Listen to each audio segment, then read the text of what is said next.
नमस्कार, public news देख रहे हैं आप। पश्चिम बंगाल की राजनीति इतिहास में साल 2024 और 2026 एक महत्वपूर्ण मोड़ के रूप में दर्ज किया जा रहा है।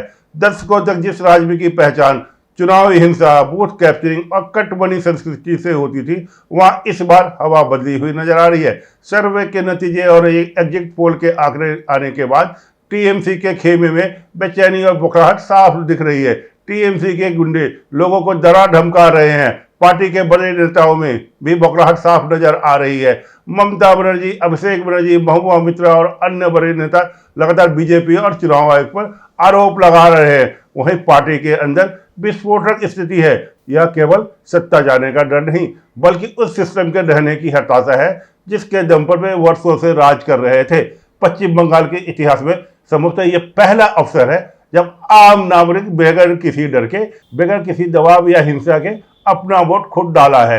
इससे पहले के चुनाव में अक्सर यह देखा जाता था कि मतदाता घर से बाहर निकलता ही नहीं था, उसको घर से बाहर निकलने नहीं दिया जाता था और टीएमसी के गुंडे बूथ पर जाते थे और बूथ कैप्चर करके वोट कर लेते थे और पुलिस वहां पे मूक दर्शक बनी रहती थी। लेकिन इस बार सेंट्रल फोर्स की तैनातियों ने टीएमसी के उन उम्मीदों पर पानी फेर दिया। वहीं गृह मंत्री अमित शाह और मुख्य चुनाव आयुक्त ज्ञानेश कुमार की जुगलबंदी ने एक ऐसी सुरक्षा व्यवस्था तैयार की जिसे टीएमसी के पारंपरिक चुनाव हथकंडों को पंगु बना दिया। 2400 से अधिक सशस्त्र पुलिस बल सीपीएफ की कंपनी ने न केवल शांति सुनिश्चित की, बल्कि उन ट्रबल मेकर्स उपरोधियों की भी सूची बनाई जो हर चुनाव में बूथ पर कब्जा करते थे। वहीं गृह मंत्रालय ने बकायदा 2000 से अधिक ऐसे गुंडों की पहचान की जिन्होंने सिस्टम में घुसपैठ कर रखी थी। इसमें से कई की गिरफ्तारियां हुई, जिसे टीएमसी का ग्राउंड नेटवर्क ही ध्वस्त हो गया। वहीं तर्क खत्म हो जाते हैं तो हार सामने दिखाई देने लगती है, तो व्यक्ति अपशब्दों का सहारा लेता है। टीएमसी सांसद और सुप्रीम कोर्ट के वरिष्ठ वकील कल्याण बनर्जी का हालिया बयान इसका ज्वलंत उदाहरण है। एक व्यक्ति जो कानून का ज्ञाता है और संसद का सदस्य भी है, वह देश के गृह मंत्री के लिए ऐसी भाषा का प्रयोग कर रहा है जो किसी भी सभ्य समाज में स्वीकार्य नहीं है। कल्याण बनर्जी ने सार्वजनिक रूप से अमित शाह को गुंडा, जल्लाद और घटिया आदमी जैसे शब्दों से संबोधित किया। इतना ही नहीं, उन्होंने उल्टा लटकाने की धमकी तक डाली। ममता बनर्जी के भतीजे अभिषेक बनर्जी भी चुनाव रैलियों में इसी तरह का अमर्यादित भाषा का इस्तेमाल किया। उन्होंने गृह मंत्री को चुनाव नतीजे के दिन बंगाल में रुकने की चुनौती दी, जो उनके अहंकार को दर्शाता है। टीएमसी की पूरी कैंपेनिंग में विकास या अपने 15 साल के काम का जिक्र कम था, बल्कि उनका पूरा ध्यान केवल 2 ही लक्ष्यों पर था, अमित शाह और चुनाव आयोग। टीएमसी की चुनावी जीत के पीछे आईपैक जैसी एजेंसियों का हाथ माना जाता था, जिससे प्रशासनिक मशीनरी में अपने लोग घुसाकर पूरे सिस्टम को ही हैक करने की कोशिश करते थे। अमित शाह ने इस नेक्सस को तोड़ने के लिए खुफिया और प्रशासनिक स्तर पर कड़ा प्रहार किया। जब सिस्टम में बैठे भ्रष्टाचार के मोहरे पर ईडी और सीबीआई एजेंसियों की गाज गिरी तो टीएमसी के होल्ड कमजोर पड़ गया।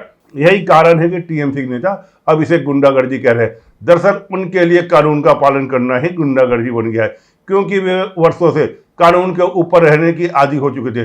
टीएमसी का एक अन्य सांसद डेरेक ओबरायन ने प्रधानमंत्री मोदी को चुनौती देते हुए पूछा कि यदि वे हार गए तो क्या इस्तीफा देंगे। यह सवाल उनकी गहरी हताशा का प्रकट करता है। यदि हर सीट पर मोदी लड़ रहे हैं तो और उनका हारने का इस्तीफे की मांग की जाती है तो क्या टीएमसी के हारने पर उनके सभी सांसद क्या इस्तीफा दे देंगे। यह साफ दिखाता है कि टीएमसी के पास अब कोई ठोस मुद्दा नहीं बचा है और वे केवल सुर्खियां बटोरने के लिए बेतुका बयान दे रहे हैं। कांग्रेस नेता अधीर रंजन चौधरी ने एक दिल दहला देने वाला खुलासा किया, जो टीएमसी के बदला लेने वाली मानसिकता को उजागर करता है। ब्रह्मपुर शहर में एक गरीब बस्ती है जहां टीएमसी को लगा कि लोग उन्हें वोट नहीं देंगे, वहां तो उन्होंने वहां के ट्यूबवेल यानी कि नल को ही उखाड़ दिया और लोगों का पानी बंद कर दिया। चिलचिलाती धूप में गरीब का पानी बंद कर देना किसी जनगणने अपराध से कम नहीं है। यदि ऐसा कृत्य भाजपा शासित राज्यों में हुआ होता तो अब तक इसे अंतर्राष्ट्रीय मानवाधिकार का मुद्दा बनाकर दिया जाता। लेकिन बंगाल में इस दहशत पर लुटियंस मीडिया अक्सर मौत साधे रहती है। न यहाँ रवीश कुमार कुछ बोलते हैं, न वो एक फॉरेन में जो बैठा हुआ है, एक हमें विदेश में बैठा हुआ ध्रुव राठी, जो वहां से वीडियो बना के अनगढ़ बातें करता है। वहीं बंगाल की जनता ने 15 वर्षों तक टीएमसी के सिंडिकेट टोलाबाजी, वसूली और हिंसा को सहा है, चाहे वो पत्रकार का उत्पीड़न हो, जैसे वकील से विस्टा का मामला या स्थानीय लोगों की हत्या। ममता बनर्जी की पुलिस अक्सर मूक दर्शक बनी रही या अपराधियों का मददगार किया। लेकिन इस बार स्थिति अलग है।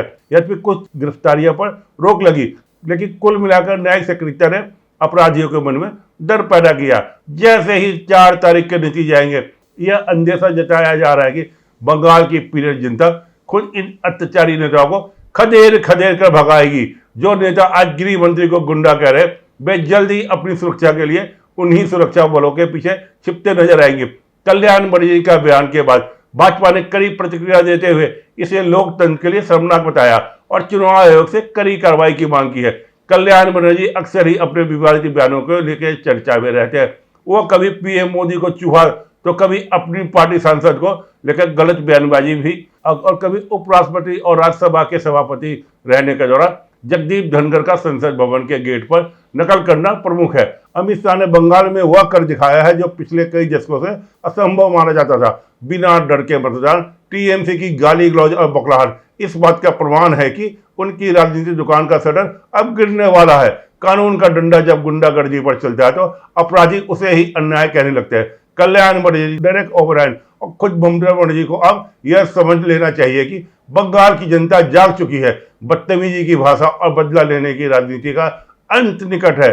4 तारीख के बाद बंगाल में लोकतंत्र का एक नया सवेरा होने की उम्मीद है, जहां किसी गरीब का पानी इसलिए नहीं काटा जाएगा कि उसने अपनी मर्जी का वोट दिया हो। धन्यवाद, मिलते हैं अगले वीडियो में, तब तक जुड़े रहिए हमारे साथ।